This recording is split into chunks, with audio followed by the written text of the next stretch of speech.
we have two amazing young girls who have just returned from the Middle East on a part of a life-changing experience with UN Youth Australia. And this is the first in our several segments of Awesome Teenage.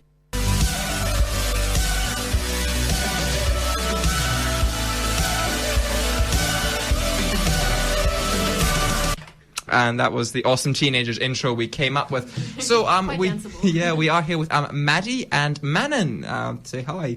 Hi. The double M's. Hi. Hi. So you've just come back from the Middle East. So I suppose the first thing is, how did you hear about this experience and what got you involved in it? Well, I've been involved with United Nations Youth stuff before, so I'm signed up for emails. So I just got an email about it. What about you? Yeah, I'm the same way. I have. I was friends with some of the people who put the trip together, so I saw it on Facebook first. But I also was just cruising the UN Youth page, the website page, and saw it there.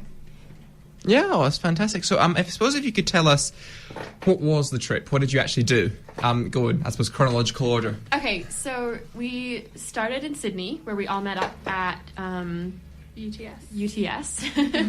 And had a language class about Arabic and about Hebrew.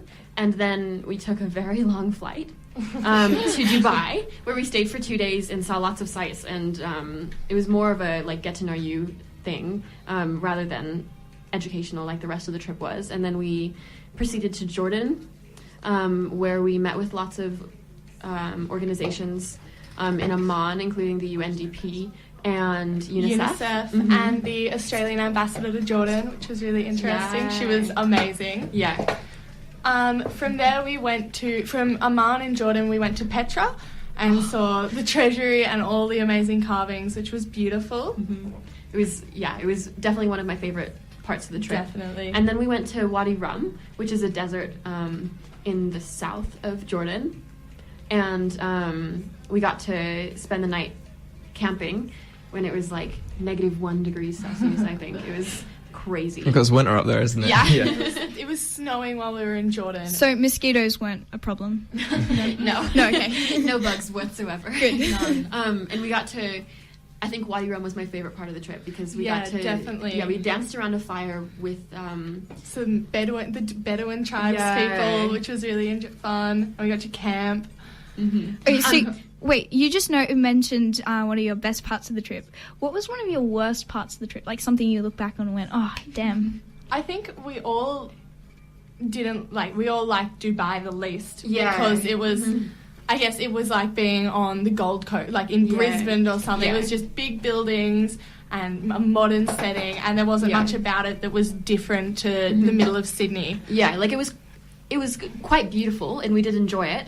But I think that compared to the different terrain of Jordan and the beautiful old city of Jerusalem, we thought it was quite westernized comparison-wise. So after you were in Jordan, you went to the West Bank, which is, I suppose, in whatever country people want it to be in. Choose your own adventure, kind of. So we went to the West Bank to Bethlehem. Which was amazing. Yeah, and we were all very surprised at the level of peace there. It was hyped up a lot with security and things like that. And we were all surprised with how tranquil it seemed. How normal it seemed. There were just people walking around and people working. And it didn't seem too different from where we were staying in Jerusalem, which was the Arabic Quarter. Yeah, of course. I mean, there were some pretty intense soldiers around, of course, and there were signs. Israel, there were signs saying that Israeli citizens may not go past here. We will not protect you if you're past this point. Wow. Which was, intimidating when you see the sign. Yeah. And the wall of separation, I hear, must have been quite an intimidating sight. Did you see the wall of separation? Yeah, we did. That was definitely intimidating, especially with all of the guards again and all of the security. Almost as intimidating as crossing the border between Jordan and Israel/Palestine. God. Yeah, our bus was... They had to bomb test our bus, and they were because they've got conscription, you see these 18-year-old people who look like kids who are our age walking around with these giant guns everywhere.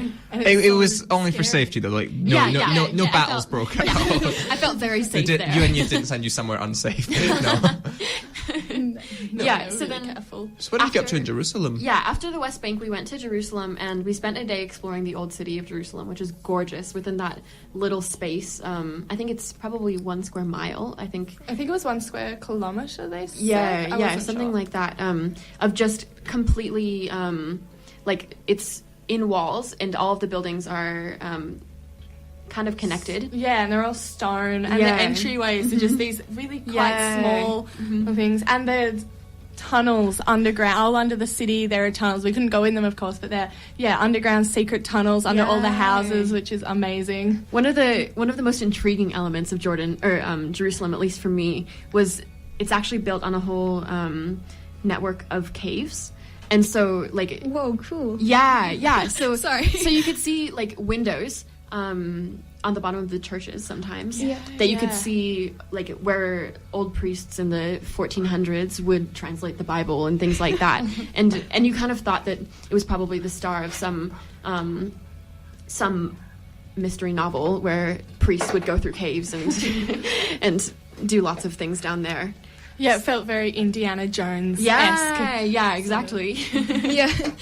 You said that this trip, a little while ago, you said that this trip was quite educational. And I was wondering what really you learnt from this trip and what you took back to Australia.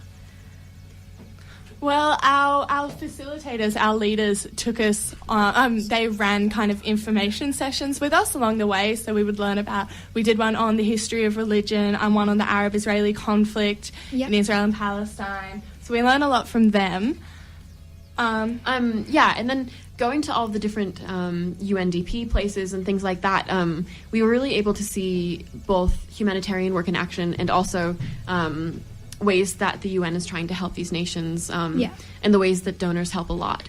One thing I came away with actually was I went there thinking like I probably know half of like what I need to know to fully grasp the Israeli-Palestinian conflict. And so I kind of assumed that when I got back, I would have some firm knowledge of exactly what plan they need to do to come away from this in the best way for everyone. Yeah. But leaving, it was such a more complex situation than I had ever imagined. Yeah. And we did a workshop we were looking at all these different solutions that have been used in the past when states have tried to separate two-state solutions. And we looked at a lot of different solutions, and none of them really seemed like to us we couldn't find that any of these would work in this situation. So I think we went into it thinking we might come up, we might realise what could be done and what could go towards that, but I think we all came away a lot more lost. This gives you a massive new respect for diplomats. Exactly. Yeah. Yeah. And everyone who's trying to just the frustration of this conflict on both sides and the miscommunications that go on was enormous. Okay, so I was just wondering about your time. I think it is in Hand in Hand. Yeah. Oh. So Hand in Hand is a school system. There are a few of them around, and they try to the one we went to in Jerusalem, because a lot of the Arabic and Muslim children and the Jewish children are together in preschool, but after that they're segregated throughout their schooling years. Yeah. Mostly because of the quarters. There's usually like a Muslim quarter, and then there's an Israeli quarter. Okay. Yeah, and so the point of the school is to raise the children together, so there's peace between the two different sides and between people who might otherwise fight against each other. Yeah, and it was Wow. amazing to every classroom in order to establish that. In every classroom, there's two teachers, and one of them always speaks Arabic, and the other one always speaks Hebrew, which means that there's a lot of extra cost that goes into the school, but it actually comes away with such a great effect, because instead of having two separate sides that don't really interact with each other because they live in different places and they go to different schools, they're able to come in contact and see that they're really quite similar. And speak each Good. other's languages. Yeah. In the way. And the school celebrates, so instead of just celebrating holidays that Jewish schools might or what Arabic schools might, they celebrate both. So there's a respect and an education on both sides about what's important to the other religion and the other ethnicity. Yeah. That sounds amazing. Yeah, one of the most moving things about going to Hand in Hand was there was actually an arson attack about a month before we came, where some extremists lit on fire a pile of textbooks in the middle of two second-grade classrooms, which just seems, and even worse than that, they graffitied lots of slurs and things about anti-coexistence. Yeah. And the community came together so well after that. They were talking about how the principal got called that night when the arson happened. I think it was on a Sunday morning. And the principal came in and thought, that's it, maybe we're done now. Like, no one's going to want to come to our school if we're unsafe. And she said that instead the kids all showed up the next morning for school, and the whole community came to support the school. And when you go into those classrooms that had the fire, all these schools from the surrounding area had drawn pictures and put them up on the wall over the graffiti and things like that. And they'd come up with a sticker that they distributed to all of the schools, and the kids had all done these beautiful pictures about like coexistence and collaboration at other schools, and they stuck them on. They were stuck all around these new classrooms that had to be fixed because they'd been burnt so badly. Like I think they said there was no roof at the end of the fire in the classrooms. Jeez. But even after a month, it had happened a month ago. The classrooms were completely up and running again. That was how smooth the process was. In a month? Yeah. Wow, It was okay. crazy. They had so much support from the community. Yeah. Okay. Fantastic. So, I suppose, would you recommend that to other young people?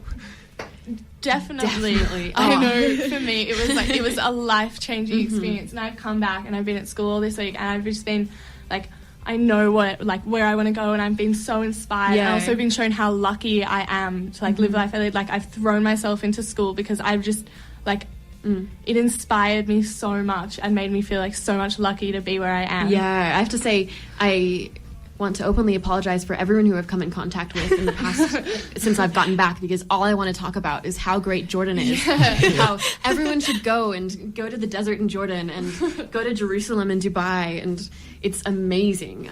All of us just wanted to go back the second we got back. We're all like, let's raise money and go back. As soon as we came out of our kind of conference with the Australian ambassador to Jordan, we walked out and everyone just said, I want to be her. I want that job.